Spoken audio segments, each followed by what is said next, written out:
one and all, once again back to Exploring Arda, a Tolkien-centered podcast where I'm your host Jackson, and I go through a bunch of Tolkien's works other than Lord of the Rings and The Hobbit.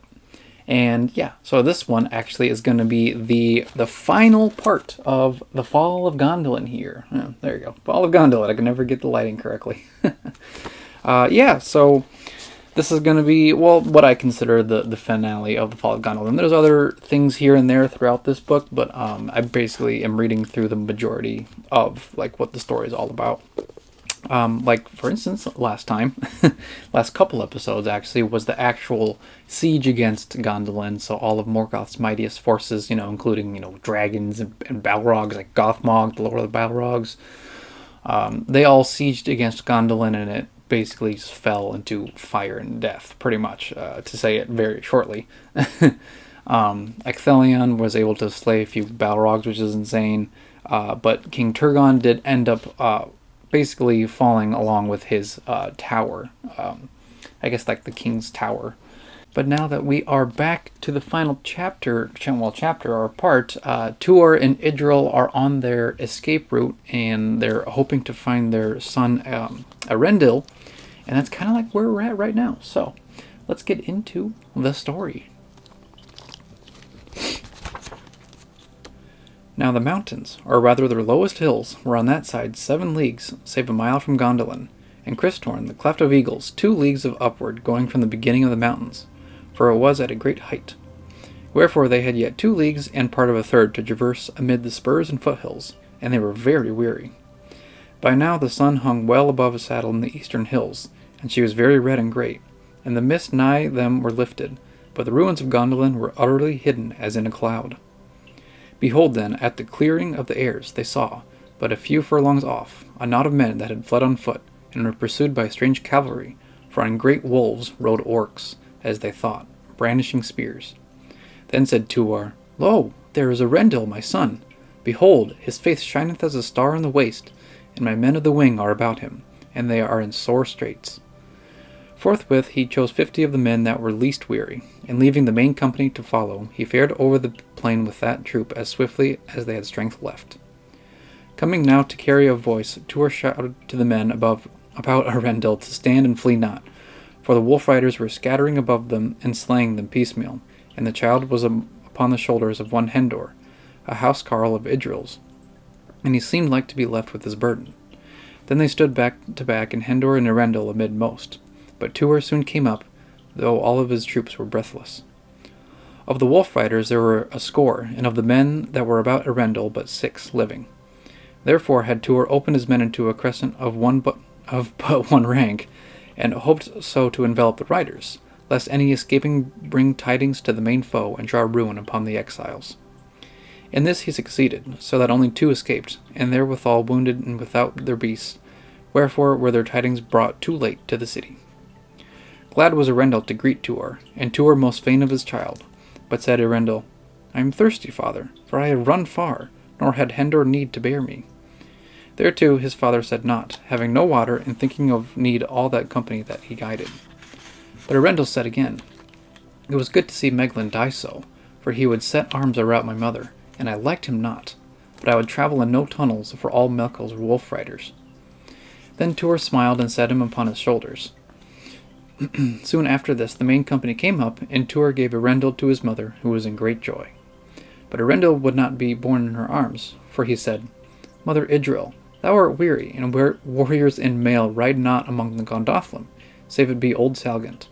And his mother laughed amid her sorrow. But Earendil said, Nay, where is Salgant? For Salgant had told him quaint tales or played drolleries with him at times. And Earendil had much laughter of the old gnome in those days, when he came many a day to the house of Tuor, loving the good wine and fair repast he there received. But none can say where Salgant was, nor can they now. Mayhap he was whelmed by fire upon his bed, yet some have it that he was taken captive to the halls of Melko, and made his buffoon, and this an ill fate for a noble of the good race of the gnomes. Then was Earendil sad at that, and walked beside his mother in silence. Now they came to the foothills, and it was full morning, but still grey. And there nigh to the beginning of the upward road, folk stretched them and rested in a little dale, fringed with trees and with hazel bushes. and many slept despite their peril, for they were utterly spent. Yet Tuor set a strict watch and himself slept not. Here they made one meal of scanty food and broken meats, and Earendil quenched his thirst and played beside a little brook. Then said he to his mother, Mother Idril, I would we had good Ecthelion of the fountain here to play with me on his flute, and make me willow whistles.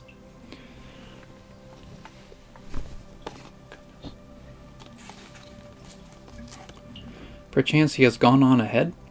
But Idril said nay, and told what she had heard of his end.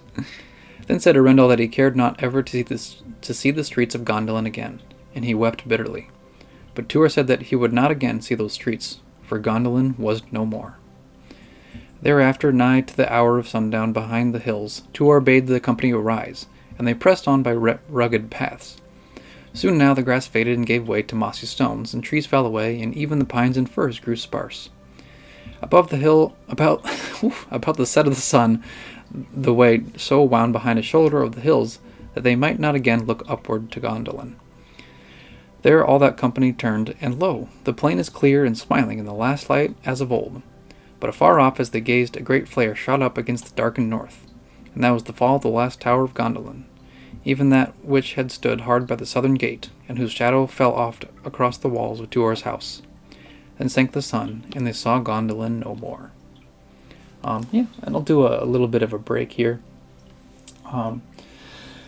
Pretty much everybody is in very dampened moods and not the lightest of spirits. So Tuor is basically making sure that his family is safe along with the remaining survivors of Gondolin. So he doesn't really sleep at all, and he's pretty much just trying to, I guess, just stay strong after a absolute, terrible defeat. A lot of death, a lot of destruction.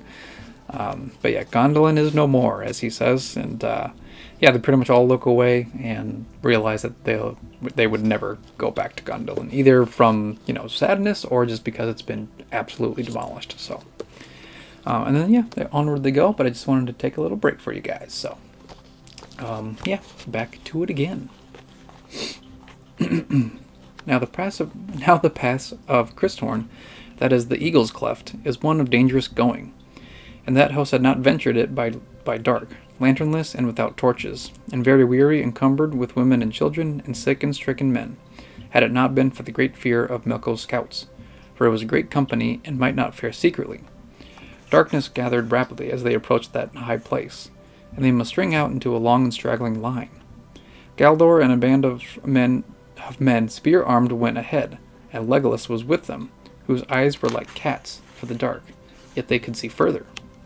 Thereafter followed the least weary of the women supporting the sick and wounded that could go on foot. Idril was with these, and Earendil, who bore up well, but Tuor was in the midmost behind them with all his men of the wing, and they bare some who were grievously hurt, and Egelmoth was with him, but he had got a hurt in that sally from the square. Behind again came many women with babes and girls and lamed men, yet was going slow enough for them.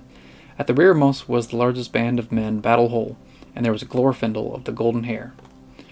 Thus they were come to Cristhorn, which is an ill place by reason of its height, for this was so great that spring nor summer come ever there, and it is very cold.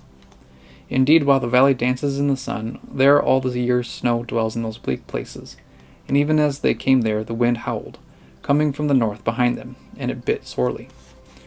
Snow fell and whirled in wind eddies, and got into their eyes, and this was not good, for there the path is narrow, and of the right or westerly hand a sheer wall rises nigh 7 chains from the way, ere it bursts atop into jagged pinnacles, where are many eyries. There dwells Thorondor, king of eagles, lord of the Thornhoth, whom the Eldar named Sorantur.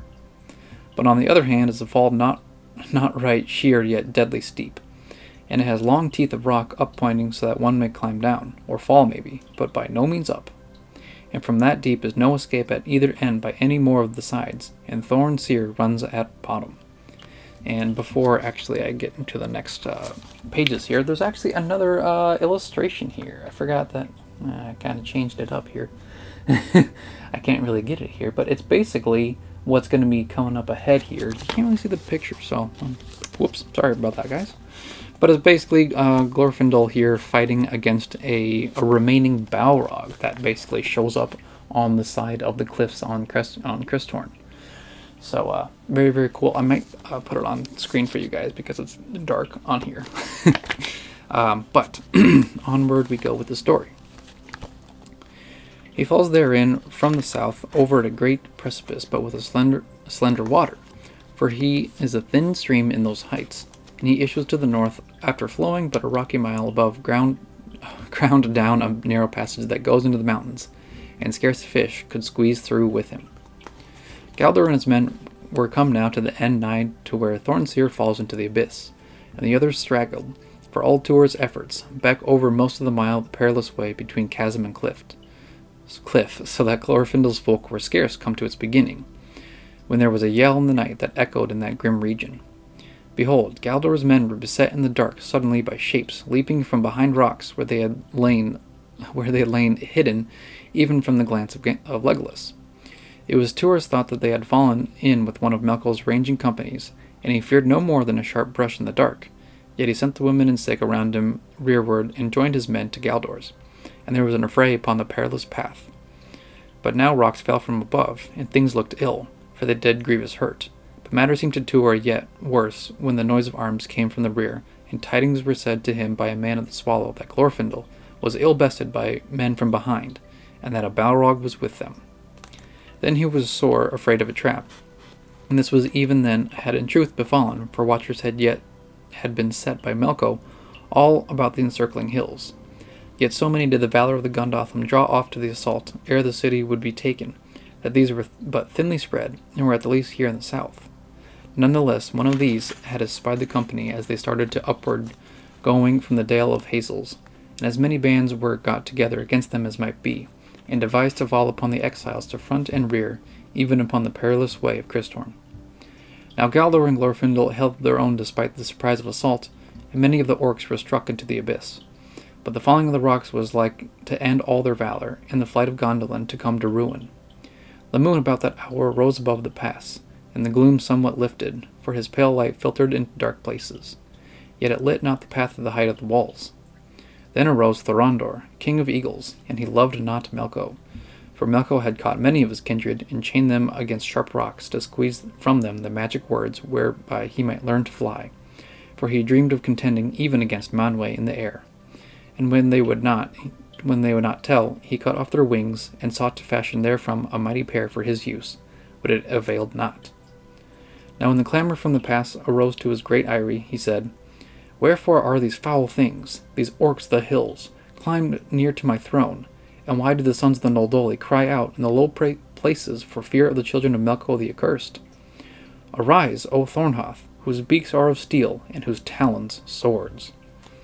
Thereupon there was a rushing like a great wind in rocky places, and the Thornhoth, the people of the eagles, fell on those orcs who had scaled above the path, and tore their faces in their hands, and flung them to the rocks of Thornseer far below. Then were the Gondolin glad, and they made in after days the eagle a sign of their kindred in token of their joy, and Idril bore it, but Earendil loved rather the swan wing of his father. Now unhampered, Galdor's men bore back those that opposed them, for they were not very many in the onset of the Thornhof, affrighted them much, and the company fared forward again, though Glorfindel had fighting enough in the rear.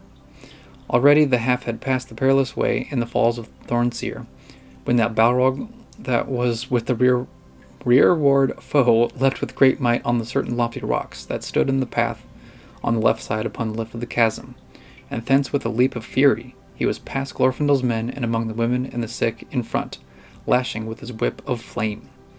Then Glorfindel leapt forward upon him, and his golden armor gleamed strangely in the moon, and he hewed at that demon that it leapt again upon a great boulder, and Glorfindel after. Now there was a deadly combat upon that high rock above the folk, and these, pressed behind and hindered again, were grown so close that well nigh all could see, yet it was over ere Glorfindel's men could leap to his side. The ardour of Glorfindel drove that Balrog from point to point, and his mail fended him from its whip and claw. Now had he beaten a heavy swinge upon his iron helm, now hewn off in the creature's whip arm at the elbow. Then sprang the Balrog in the torment of his pain, and fear full at Glorfindel, who stabbed like a dart of a snake. but he found only a shoulder and was grappled, and they swayed to a fall upon the crag top. Then Glorfindel's left hand sought a dirk, and this he thrust up that it pierced the Balrog's belly, nigh his own face, for that demon was double his stature. And it shrieked and fell backward from the rock, and falling, clutched Glorfindel's yellow locks beneath his cap, and those twain fell into the abyss. Now this was a very grievous thing, for Glorfindel was most dearly beloved, and lo, the dint of their fall echoed about the hills, and the abyss of Thorondor rang. Then at the death cry of the Balrog, the orcs before and behind wavered and were slain or fled far away. And Thorondor himself, a mighty bird, descended to the abyss and brought up the body of Glorfindel. But the Balrog lay, and the water of Thorondor ran black for many a day far below into Mladen. Still do the Eldar say when they see good fighting at great odds of power against a fury of evil, "Alas, it is Glorfindel and the Balrog." And their hearts are still sore for that fair one of the Noldoli. Because of their love, despite the haste and their fear of the advent of new foes, Tuor let raise a great stone cairn over Glorfindel just there beyond the perilous way, by the precipice of Eagle Stream, and Thorondor has let not yet any harm come thereto. But yellow flowers have fared thither and blow ever now about that mound in those unkindly places. But the folk of the Golden Flower wept at its building, and might not dry their tears. And I'm going to do one more break before actually finishing this part here. So this is the famous Glorfindel versus Balrog part of the Fall of Gondolin story. I guess, like, if you've read through the Silmarillion already, you've probably recognized this as part of the Silmarillion as Glorfindel facing against a Balrog, which is obviously, basically what they say is fighting against, like, very, good fighting at great odds of power against a fury of evil. So, it's really, really great to see that Glorfindel kind of steps up and protects his own people, which makes sense. Then that's why a lot of the elves really loved Glorfindel, because he was just very true to who he was and very loyal to his people. And I always really enjoy hearing about this story. And then actually, Glorfindel does return eventually. Later on, I think Glorfindel appears in Lord of the Rings at the Council of Elrond. So Glorfindel is basically sent back to Middle Earth because he's just that powerful of an elf. So, so basically Tuor and Idril are trying to lead their people away, but the Balrog and orcs show up on the side of the mountain, and I actually forgot about Thorondor attacking the orcs from the mountainside, but it also makes sense because they are at Cristhorn, which is literally the Cleft of Eagles. So of course I think they're more of just like protecting their own home against Melkor, because Thorondor already knows that Melkor is an evil guy, and very brutal because clipping the wings off of like these giant eagles, that's that's terrible, that's awful. So of course Thorondor would absolutely hate Melkor and basically all of his small servants. Thorondor basically sees that the Noldoli are their allies and friends, and they let him they lend help. There you go.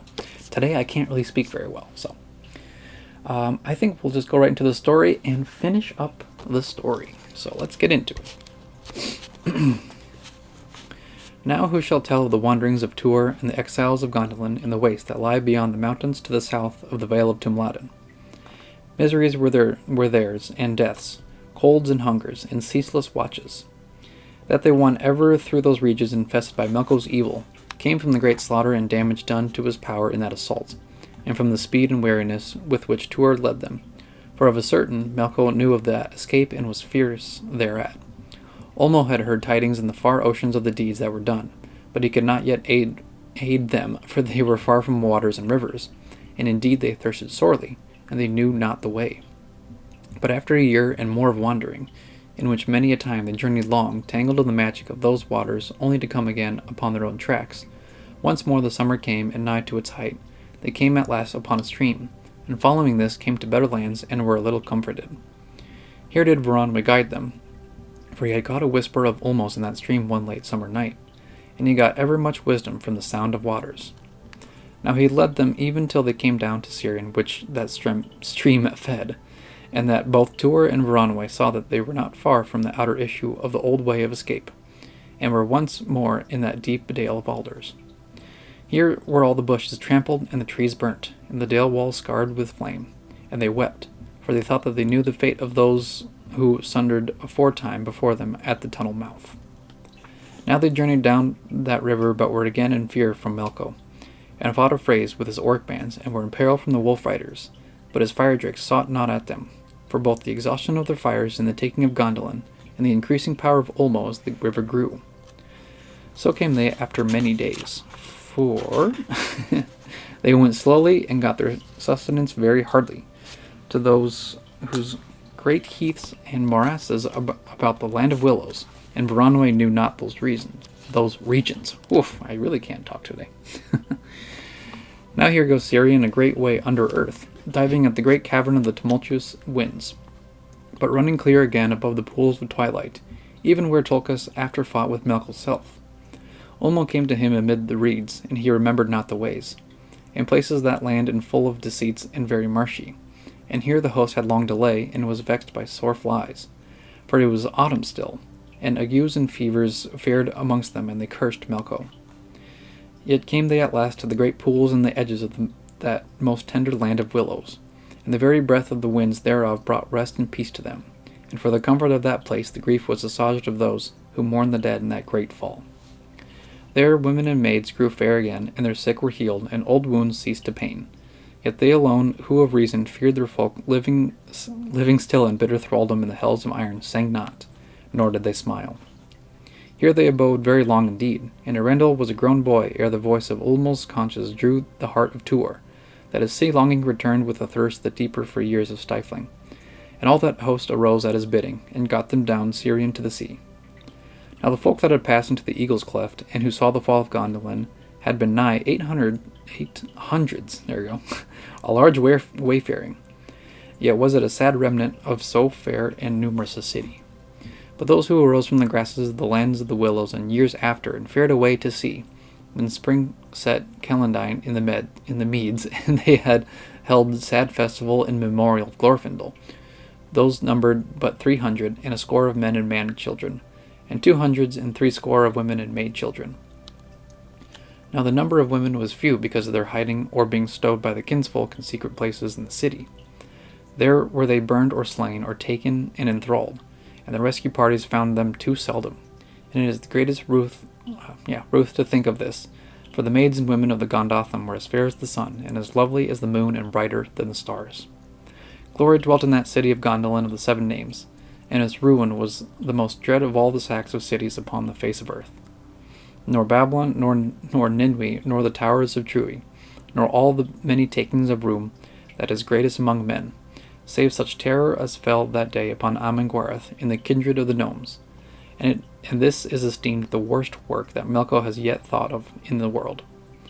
Yet now those exiles of Gondolin dwelt at the mouth of Cirion by the waves of the great sea.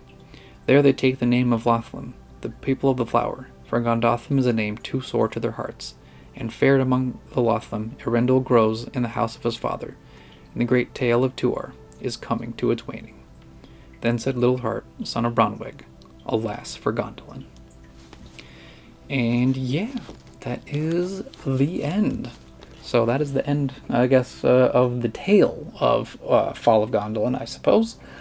I guess just to kind of like recap it, I suppose it's still it's not a happy ending. They do have memorials for Glorfindel, which is actually very nice.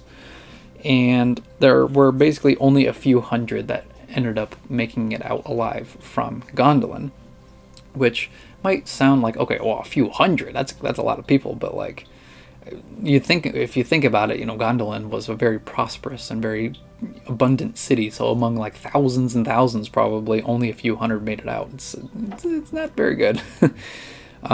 But yeah, they take a different name. They take the name of Lothlam instead of the Gondolin, which I suppose makes sense too, because they don't want to have their memories go back to when their home city was ransacked and destroyed by fire and dragons and Balrog. So of course they take a different name. And then Earendil basically grows in the house of his father, as it says, and of course, if if you have read the Silmarillion, or if you follow like genealogies from Earendil, comes Elrond. So, which is also a very important figure, obviously, especially in Lord of the Rings. Yeah, I don't know. I really don't know what else to really say. I mean, Tuor and Idril make it out with Earendil, which is very good. Obviously, there are survivors, also very good. But the whole fall of Gondolin, I feel like, was just kind of like the main part that I think I covered a couple episodes ago. Just having this whole grand city being destroyed, just literally in one big swoop, which is basically showcasing the might of Morgoth and his absolute hatred towards the elves. And I think it actually does go all the way back to like the awakening of like the Firstborn and Melkor like hating the elves because of his betrayal against the Valar and against Ilúvatar. So it only makes sense that he wants to find literally every nook and cranny that he can find that the elves are, so that he can basically take his twisted creations and try to eradicate them, which is terrible, and that's probably why he's one of the worst villains. But yeah, obviously Sauron goes after them and goes after the Shadow of Morgoth and things like that. But yeah, this is the end of the Fall of Gondolin. I know it's kind of like, I wouldn't say like anticlimactic, but it ends very abruptly. Obviously there are survivors from Gondolin, but they probably don't really go out very much anymore. So yeah, let me know what you guys think of the Fall of Gondolin. It's a little shorter series, I guess, on my channel, but it's also a shorter story that was adapted to a book, so it only makes sense. But yeah, if you guys want me to cover anything else Tolkien related, let me know, because I'm definitely very open to a lot of stories. There are a few here and there. I need to get back to the short stories of Tolkien, the ones that aren't in Middle-earth, so I might be doing that later on in the year. But otherwise, check out my channel for other stuff, such as Through the Wardrobe, which is my narrative Narnia series. I'm having a lot of fun returning to Narnia on that one. And it's mostly, I read through the chapter and then I give my thoughts at the end of it. And it's very fun because they're very short chapters. And I'm also doing my Over the Garden Wall Deep Dive series. That's been fun as well.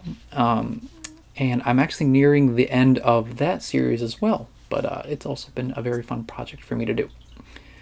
So, with all the rambling and talking out of the way, finally, yeah, just stay tuned for another episode, and may the light of Elbereth be with you all. Farewell.